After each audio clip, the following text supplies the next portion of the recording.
జై వీరబ్రహ్మ జై గోవిందమాంబ జై. నేను మీ కృష్ణమాచార్య శ్రీ బ్రహ్మపదం. ఒక వ్యక్తి యొక్క భూత భవిత వర్ధమానాలు తెలియజేసే జ్యోతిషాస్త్రం చాలా అద్భుతమైంది. ఓ వ్యక్తి, ఓ వ్యవస్థ, ఓ రాష్ట్రం, ఓ దేశం యావత్ ప్రపంచ భవితను ముందుగానే ఊహిస్తే కాలచక్రంతో సహా వివరించగలిగితే అది అత్యంత అద్భుతమైనటువంటి ఘట్టం. జ్యోతిషాస్త్రం గురించి మన అందరికీ కూడా తెలిసినటువంటి అంశం. మనందరికీ కూడా తెలుసు, ఆదిత్యాయ చ సోమాయ మంగళాయ బుధాయ చ గురు శుక్ర శనిభ్యర్చ రాహవే కేతవే నమో నమః. ఈ 9 గ్రహాలు మన జీవితాన్ని, జీవన గమనాన్ని నిర్దేశిస్తూ ఉన్నటువంటి విషయాలు మనందరికీ కూడా తెలుసు. అందుకే బిడ్డ పుట్టగానే సరైనటువంటి జ్యోతిష్యును సంప్రదించి జన్మపత్రికను లిఖించటం అన్నటువంటిది అనాదిగా వస్తూ ఉన్నటువంటి సంప్రదాయం. మీరందరికీ కూడా తెలియనటువంటి మరో అంశం ఏంటంటే, బిడ్డ పుట్టగానే ఇతడి జాతకాన్ని అనుసరించి డాక్టర్ అవుతాడా, ఇంజనీర్ అవుతాడా, అడ్వకేట్ అవుతాడా, లేదా వ్యాపారవేత్త అవుతాడా అని ఎవరు కూడా జ్యోతిష్యుని అడగకూడదు. జ్యోతిష్యుడు కూడా ఈ ఫలితాలు ముందస్తుగా చెప్పడు. ఎందుకు చెప్పడు? ఎందుకంటే 12 సంవత్సరాల లోపు ఉన్నటువంటి, అంటే అప్పుడే పుట్టినటువంటి బిడ్డ దగ్గర నుండి 12 సంవత్సరాల లోపు ఉన్నటువంటి బాల బాలికల మీద నవగ్రహాల యొక్క ప్రభావం ఉండదు. సప్తమాతృకల యొక్క ప్రభావం మాత్రమే ఉంటుంది. ఉంటే గింటే ఒక్క అంగారకుడు కుజుడి యొక్క నియంత్రణ మాత్రం కాస్త చూపెట్టవచ్చు, కానీ మిగతా గ్రహాల యొక్క నియంత్రణ ఏమాత్రం కూడా ఉండదు. అంటే 12 ఏళ్ల లోపు పిల్లలకి బాలగ్రహ దోషాలు ఉంటాయి. ఆ బాలగ్రహ దోష సంబంధమైనటువంటి పరిస్థితులు, అంగారకుడు దోషయుక్తంగా ఉన్నటువంటి పరిస్థితుల వల్ల కొన్ని విపత్తులు సంభవిస్తూ ఉంటాయన్న విషయం మనందరికీ కూడా తెలిసింది. మరి బిడ్డ పుట్టగానే చాలామంది విషయంలో బిడ్డలు చనిపోవటం, శస్త్రచికిత్సలు జరగటం, విషజ్వరాలు వస్తూ ఉన్నటువంటి పరిస్థితులు, ప్రత్యేకించి 12 సంవత్సరాల లోపు బాలబాలికలు పుట్టిన వెంటనే అనారోగ్యానికి గురవుతూ ఉన్న విపత్కరమైనటువంటి పరిస్థితులు వస్తూ ఉంటే జ్యోతిషాస్త్రం ఏం చెబుతోంది? మీ ఇంట్లో కూడా 12 సంవత్సరాల లోపు చిన్నారులు మీ ఇంట్లో ఉన్నట్టయితే ఈ బాలగ్రహాల యొక్క బారి నుండి వాళ్ళని కాపాడుకోవటంతో పాటు వాళ్ళకు సంబంధించినటువంటి ఉజ్వలమైనటువంటి భవిష్యత్తుని మనం ఏ విధంగా చూసుకోవాలన్నటువంటి విషయం గురించి ఈరోజు కార్యక్రమంలో మనం తెలియజేసుకునేటువంటి ప్రయత్నం చేద్దాం. మనందరికీ కూడా తెలుసు, నవగ్రహ శాంతి చేస్తున్న సందర్భంలో అవ్వచ్చు, నవగ్రహాల్ని పూజిస్తున్నటువంటి సందర్భంలో అవ్వచ్చు, సూర్యారిష్టేతు సంప్రాప్తే సూర్యహవనాంచ కారయేత్ సూర్యహవనం ప్రవక్ష్యామి యజమానస్య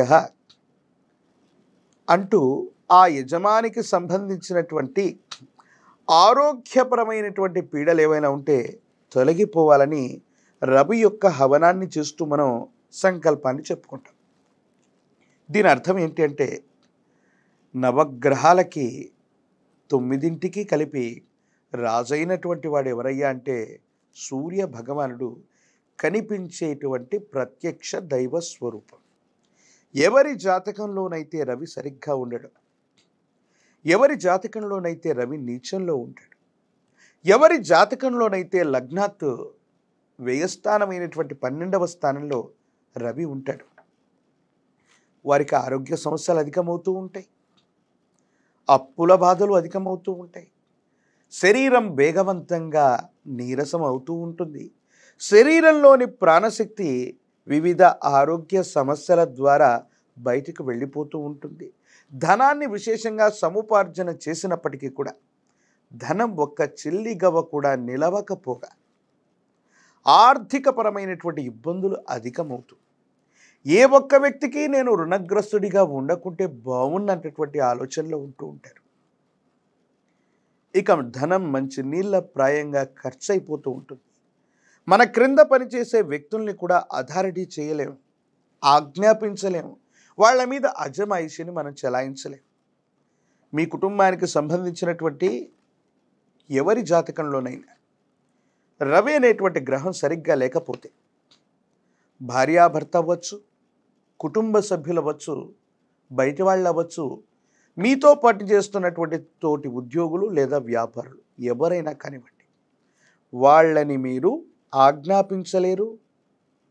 వాళ్ళని అనుసరించి మీరు పనిచేస్తారు తప్ప మీ కింద ఉన్నటువంటి వ్యక్తి కూడా మీ మాట వినట్లేదు, లేదా భార్య భర్త మాట వినట్లేదు, భర్త భార్య మాట వినట్లేదు అంటే మీ జాతకంలో రవి నీచంలో ఉండటము, వ్యయస్థానంలో ఉండటము, ఈ విధమైనటువంటి పరిస్థితుల వల్ల ఇలాంటి ప్రభావాలు కలుగుతాయి.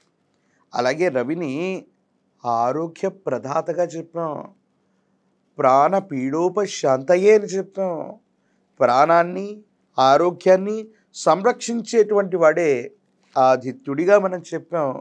అలాంటి సందర్భంలో విపరీతమైనటువంటి ఆరోగ్య సమస్యలు, ప్రత్యేకించి కంటి చూపు పోవటం, కంటి చూపు తగ్గిపోవటం, చర్మ సంబంధమైనటువంటి విషయాలకు సంబంధించిన అనారోగ్యం అధికమవుతూ ఉండటం, ప్రతిరోజు కూడా మీ యొక్క జాతకాన్ని అనుసరించి రవి వ్యయంలో ఉన్న లేదా రవి నీచలో ఉన్న దీర్ఘకాలికమైనటువంటి ఆరోగ్య సమస్యలు, ప్రతిరోజు ఔషధ సేవనం చేయనిదే మీ రోజు గడవనటువంటి పరిస్థితి వస్తుంది.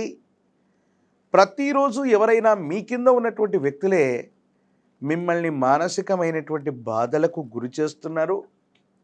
కుటుంబ సమస్యలు కూడా అధికమైపోతూ ఉన్నాయంటే కారణం మీ జాతకంలో ఖచ్చితంగా రవి అనేటువంటి గ్రహం సరిగ్గా లేదని అర్థం. దీనికి పరిహారం ఏంటో తెలుసా? అనునిత్యం కూడా ఆదిత్య హృదయాన్ని విశేషంగా పారాయణ చేయండి. ఆదిత్య హృదయాన్ని చదువుకోండి. ఆదిత్య హృదయాన్ని చదువుకోవటం వల్ల మీ యొక్క జన్మ కుండలిలో రవి సరిగ్గా లేకపోయినా యోగదాయకమైనటువంటి ఫలితాన్ని తప్పకుండా పొందే అవకాశం కనపడుతుంది.